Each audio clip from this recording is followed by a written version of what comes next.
bienvenue dans ce numéro de One Shot. Aujourd'hui, un petit peu exceptionnel, on va parler d'actualité.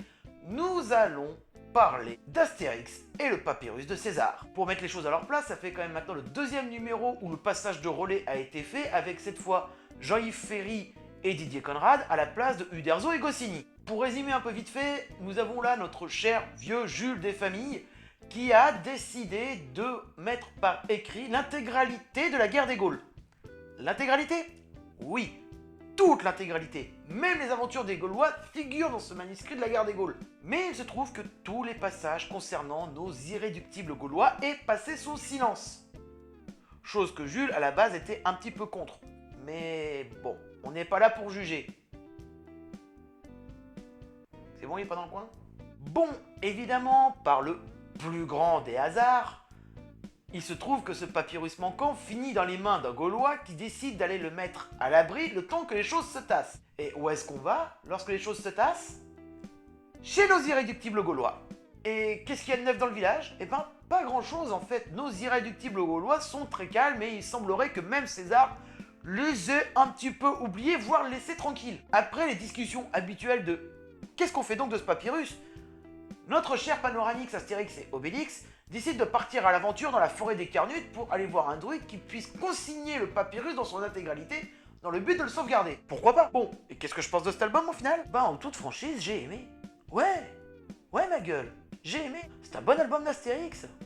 Il nous en fallait un depuis le temps. Oui, parce que comme je disais, il y a eu un passage de relais. Et dans ce passage de relais, il y a eu 7 albums de trop qui a forcé le passage. Non, tu veux pas que je le montre. Tu ne veux pas perdre de santé mentale. Tu ne veux pas que je parle de cet album. On avait eu juste avant Astérix chez les Pictes, qui remettait un petit peu les choses sur le bon rail. C'était pas un album parfait, mais il avait le mérite au moins d'exister et d'être plus intéressant qu'on va dire, selon moi, les 3 précédents albums avant le passage de relais. Surtout le dernier. Internet n'a pas été tendre avec. Moi non plus d'ailleurs. Et avec ce dernier album d'Astérix, on se retrouve avec l'ambiance d'antan et même s'il ne le classe pas dans les meilleurs Astérix, il a le mérite néanmoins d'être excellent et vous faire passer un beau moment. Bon, là c'est un petit peu la catégorie avis personnel.